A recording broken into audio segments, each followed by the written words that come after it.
Hello, my name is Gary Schindel and I'm president of the National Speleological Society. I'm honored to introduce Dr. Ralph O. Ewers as one of our three luminary speakers for the 2021 NSS Virtual Convention. Ralph received a bachelor's and master's degree from the University of Cincinnati and a PhD in geology studying karst with Dr. Derek Ford at McMaster University in Canada. Between his master's and PhD, Ralph visited Carter Cave State Park in Kentucky, where he became interested in caves. He was also a curator at the Cincinnati Museum, where he created one of the first cave exhibits in the country. Ralph went on to teach geology at Eastern Kentucky University and University of Kentucky, where he supervised 34 graduate students that studied karst. He and his wife, Dr. Linda Ewers, formed a consulting firm that specializes in karst aquifers. The consulting firm has helped and support grad students who have worked in the Caribbean, Canada, Mexico, South America, and Europe on karst-related research and environmental problems. Ralph is a fellow of the Society and has received a Certificate of Merit from the NSS and is the recipient of the 2020 NSS Honorary Member Award. He claims he is one of the most fortunate people on the planet and that he has always been able to earn a living doing what he loves to do, explore caves and karst. It is with great honor to introduce Dr. Ralph Ewers. Thank you. Thank you, Gary, for those kind words. I'm very pleased and flattered to be a part of this Luminary series. I'm just a caver. I did spend a little time, of course, teaching would-be geologists. But today I want to talk to you about karst screw-ups. These are things that I've been dealing with for much of my life. I was born in 1936, so I'm not a youngster exactly, and I must say I've not yet reached speleopause. But the rate at which I go caving is considerably reduced these days. Anyway, first a little background, and I'm not going to give you my life story. This whole business started with a fairly ordinary cave trip. My professional interest in karst really began during this cave trip. I don't have a picture from the cave, so I can't show you, but we had explored the upper levels of this cave, and we knew that there was a lower level, accessible through a narrow canyon. And so we went this weekend to explore the lower level, and I drew the short straw. And so I was up at the top handling the safety line, while everybody else was having fun down below. Anyway, I looked at the walls around me, and I saw something that looked like this. There was a bedding plane there, and there were these holes, these tubes. They've been called anastomoses. They're similar to the tubes in a capillary bed in your blood system. Anyway, I looked at those and I wondered if that wasn't how the cave got started. And I wondered exactly how they formed and how they progressed. I knew there were places where you could see them, where there was no bigger passage connecting directly to them, where you were looking from below at a ceiling, basically. Anyway, I thought maybe we could do this in the laboratory. Maybe we could simulate these tubes in some soluble medium. And the blocks of salt that cows lick on in the field was a first choice. We could seal the perimeter of this slab of salt with paraffin and run water across between the salt block and a plastic pillow, a water-filled plastic pillow, so we could watch what was going on as the tubes progressed, as you can see in these pictures. You see it starts off here, and they get longer and longer and longer and longer. And it was very clear to me that these various sections of the tube network were competing with one another, and this one was the most advantageous. Well, if you dry it all off and get the water out of the way, you see this is what the tubes look like. And you see they are sort of like an anastomosis in places, and with distributaries, little tubes that run off to the side. Anyway, this proved to be sufficiently interesting, and I managed to get a master's thesis in geology with this, and I wrote a thesis on it. But about that time, about the time I got my master's degree, Derek Ford in Canada was advertising for PhD students, and I applied. And he liked my salt block experiments, and we talked about it, and we thought maybe we could do this in some other medium. And well, anyway, making a long story short, I did get a PhD thesis doing more experiments like this. And there's my thesis sitting there. It's 398 pages. It weighs over 7 pounds. I clearly had verbal diarrhea when I was writing this thing. But anyway, what I did was do additional experiments, but looking at other caves in other kinds of situations that I wasn't familiar with. I went to the Hollock in Switzerland. It was then the second longest cave in the world, and Dr. Alfred Bogley took me around there. It was a fantastic cave built in deeply dipping rocks. The bedding planes sloped at a considerable angle. And while we were in there, the water came up. We were planning to spend 5 days exploring.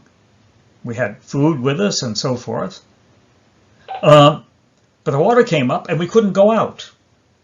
And it turned out to be a 6-day stay instead until the water went down and we could get out. There was a way out, actually, but it wasn't known at the time. I studied the tubes there, and I studied them at Mammoth Cave. Jim Quinlan was the park geologist at that time. We had gotten to know each other in Canada for a while, and he was doing dye tracing in the area around Mammoth Cave. Mammoth Cave is actually this bit of spaghetti right here. But there are other caves, of course, around it, and of course there's a sinkhole plain and conduits that were carrying water to Green River, which is down along here. Anyway,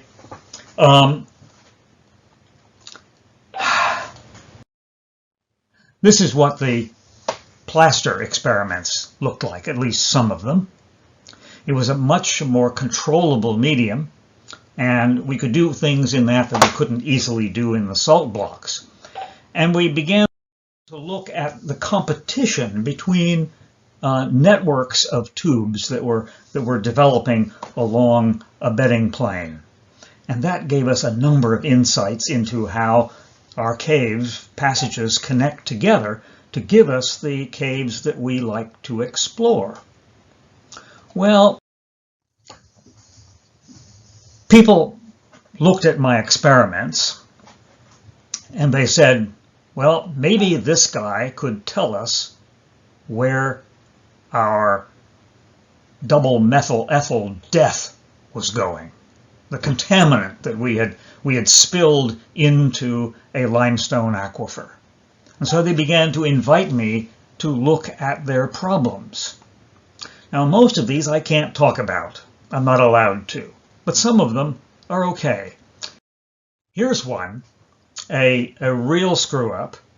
It was in Tennessee, And it was a typical contaminated site. It was on limestone, of course, or I wouldn't be interested in it. It was a karst site, of course. The limestone there is a well-known cave former. It forms caves very, very readily. The site was on a floodplain where there were lots of sinks and cave entrances. There were 4 sinkholes that provided access to underground streams, and we explored them. 8 nearby springs were found that emptied into a nearby river. And of course, TCE, trichloroethane, was released at the site. And well, here's one of the caves. You see there's a stream flowing on the bottom there. It's a good-sized cave, over 25 feet high. Considerable passage. And other streams like this one, that's a meter stick right there, about a yard tall, a little more than a yard tall. And there were springs. That pair of slabs of rock that I'm sitting on have the spring coming out from under them. And behind me, in that dark space, there is a conduit. It's very low at this point, and it's a belly crawl basically in a stream. Anyway, people had investigated this site before me, and they did a traditional groundwater characterization. It was done entirely on the site. They didn't look outside the fence around the site. Their study was based entirely on well data. They assumed, since they used the wells, that the limestone was homogeneous, isotropic, and that there was continuity between the wells that they had drilled. Homogeneity means that the limestone is the same everywhere, from place to place. It's exactly the same, has exactly the same characteristics. Well, any caver knows that limestone's full of caves. They're not everywhere. Outside the walls of the conduit you're walking in, the limestone has the permeability of tombstones. Water doesn't go through it very well. Isotropy means that water can go through the limestone in any direction that it needs to go. And continuity means that the limestone is the same from well to well. Well, they assumed, of course, and this approach assumes that conduits are not important and maybe not even there. There were no sinkholes, so maybe there were no conduits. They ignored karst, in other words. Well, here's a map of the site. You can see the perimeter of the site here, and there's a factory right here, and that yellow dot right there is the place where they think the TCE was spilled. But there's an outbuilding here, a storage building, and some may have been spilled there too, but they weren't sure. Anyway, you can see blue dots here. These are the wells that they drilled.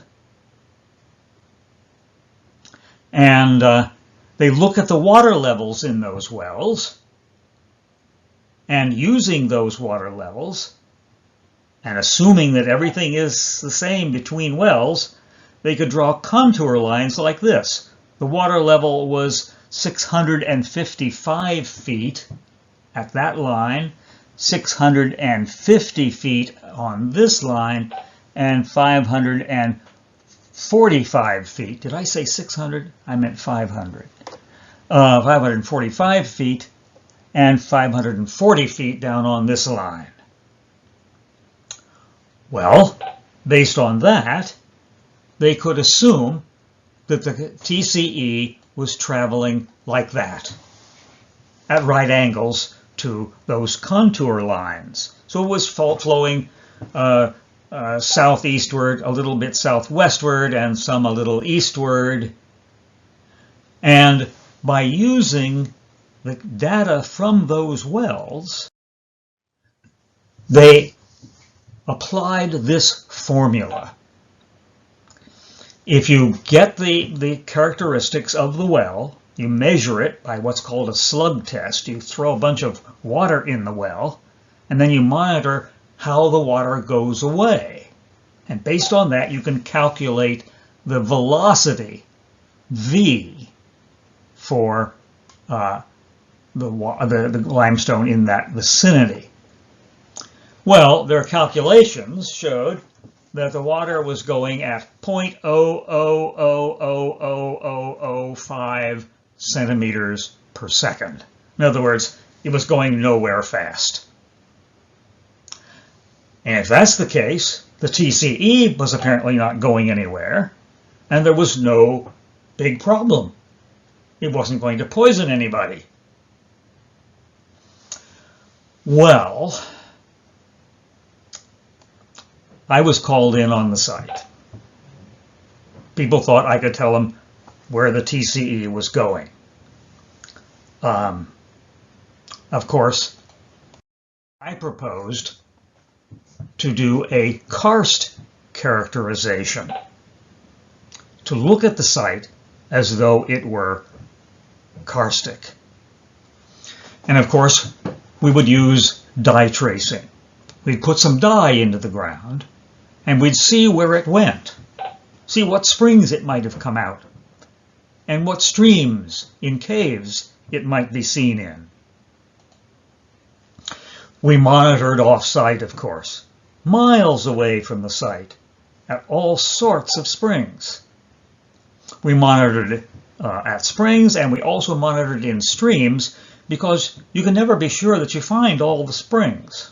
Some of them might come up on the bottom of the stream, and you'd miss it entirely. If that's where your dye was coming out, you would miss it if you were not monitoring the streams. We assumed that conduits were there and that they were probably important. Of course, in all of the springs, we placed little packets of activated carbon as dye receptors. If water was flowing over those charcoal grains and there was dye in the water, the activated carbon would absorb the dye, and we could elute the dye from that carbon back in the laboratory and analyze for it. Well, we needed to put some dye into the ground, and there were no sinkholes on the site. We wanted to put rhodamine over here. We wanted to put some eosine over here. The dyes that we use are fluorescent dyes. This one is called fluorescent. This one is eosine, one of the ones we propose to use. And this is the rhodamine WT, the other dye we propose to use. It's orange, this one's red. They're easy to tell apart, and we can analyze for them at a part per trillion. 1 part of dye in 1 trillion parts of water. Well, we had to get the dye into the ground. No sinkholes. So we brought up a backhoe and we cut trenches. We cut 3 of them. 2 of them turned out to work. We filled them, we put a bunch of water in the trench, and we'd watch to see if it went away. In fact, in this trench, we could see over here a little whirlpool, a little tiny whirlpool where the water was going away. And there was another one over here. So this one was perfect. And you see, I'm doing a dye dump into this trench. Sort of looks like I'm doing some other kind of dump here, but actually I'm pouring eosine dye into the trench. Here's the other trench. We poured rhodamine into that one. That's the red dye. And of course the water was going away from that trench too. We fill in the trenches, cover them up, and we monitor to see where the dye comes out. Well, what did we find? Well, the two dyes went in the direction of those arrows. It wasn't going southeastward, it was going northward. Well, of course, we saw it far away. Let's take a wider look at the area. Here's where we put the dye in, down here at that sort of greenish spot. And here, as you see, is the stream flowing along here. And all of these dots along the stream are springs. And there were streams in this cave right here, and we monitored those. And what did we find? Well, the rhodamine went to a little spring called Battlefield Spring. It was only 2,500 feet away from the site.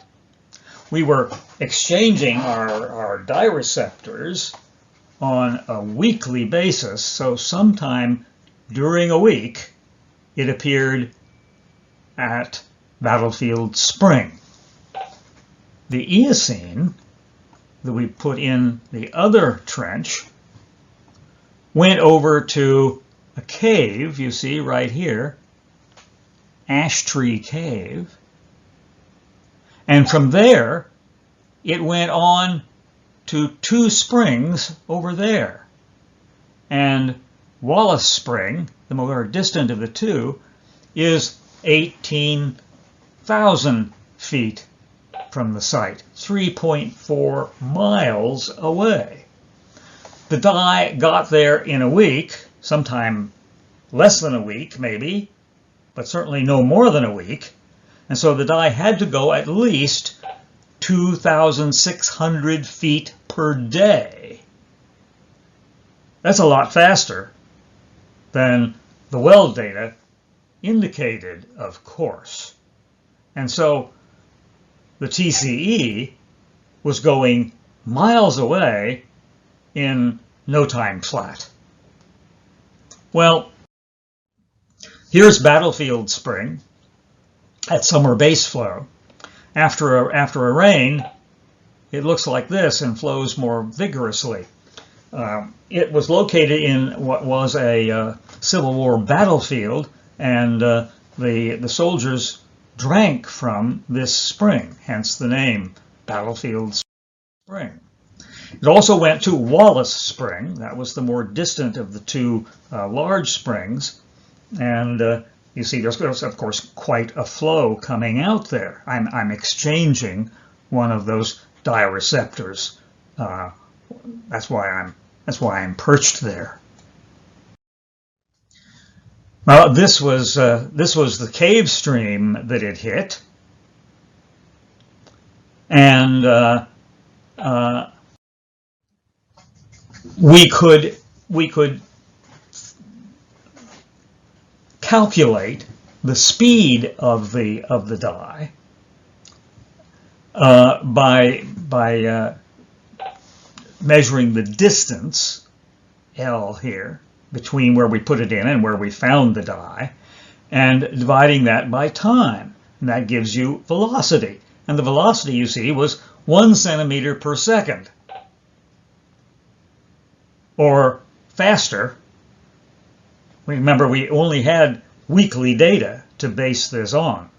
Certainly 1 centimeter per second is a whole lot faster than 0.0000005 centimeters per second. So the well data was completely out to lunch. We proved it. The dye showed us how fast the water was moving. Well, why don't those contours of the water table that we got from the well data, why don't they work? Well, look at this situation. We've got well 1 right here. We've got well 2 over here. And in between, we've got a stream. Now, if you put dye in this well, you wouldn't expect it to go to this well, because the water in this well is going this way to the stream, and the water in this well is going this way to the stream. It's not flowing from one to the other. There's no continuity between the two wells. Well, suppose you can't see the stream. You got a well here, and you got a well over here, and this one's lower, so you would expect that water would follow the red line from one well to the other if there's continuity. But if there's a stream here, a cave stream here, you don't have continuity, so it can't get from one to the other.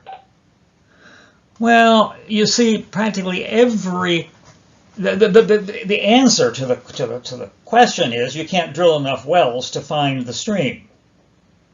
You know, you're looking for a stream in a conduit. Maybe the conduit is a foot in diameter. Over at Mammoth Cave, a stream a foot in diameter could carry a lot of water, but finding it with a well, it's like you'd have to drill 2,000, 2,500 wells in order to find it.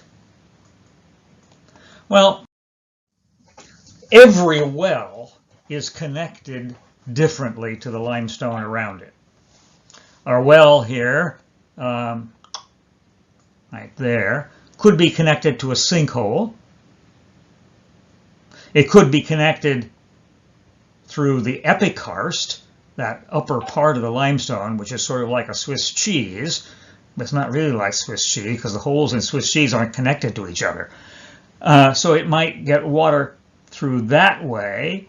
It might be connected to a conduit of some sort, a little cave. It might come from over here by way of a cave. It might come from a fracture, a solution-widened fracture in the limestone.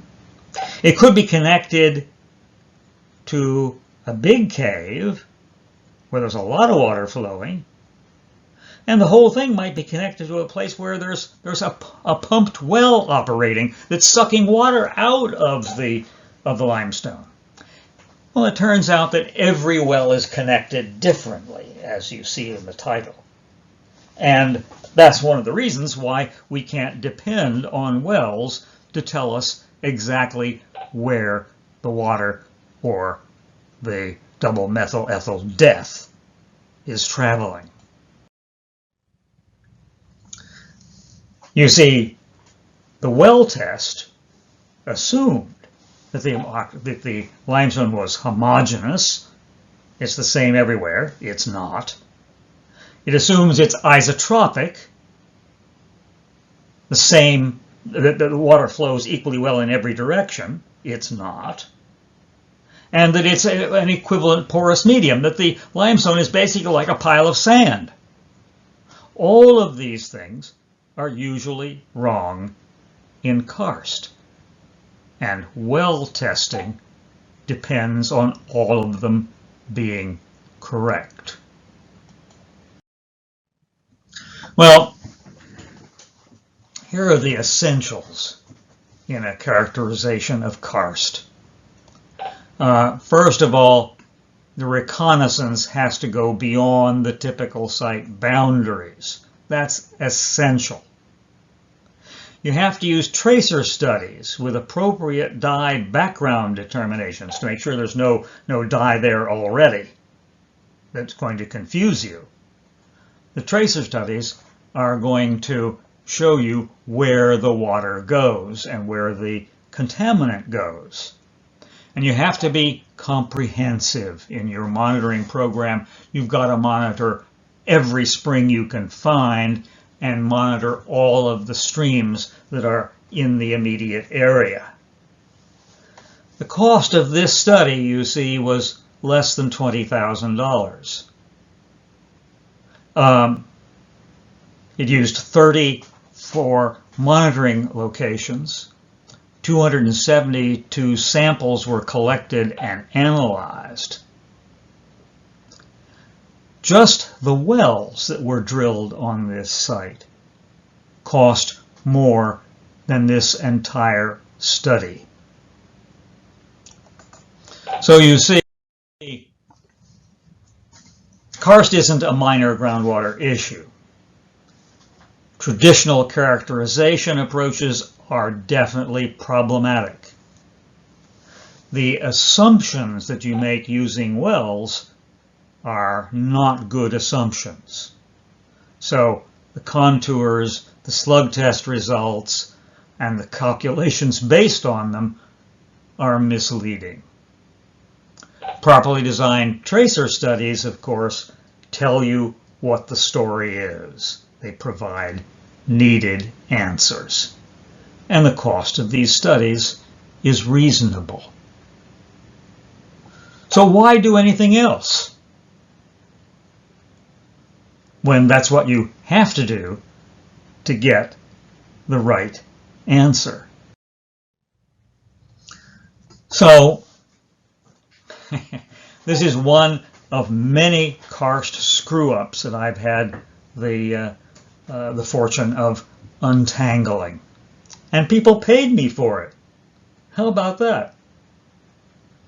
I supported a big bunch of graduate students on the work that we did together studying these screwed up karst sites. Well, thank you very much for listening.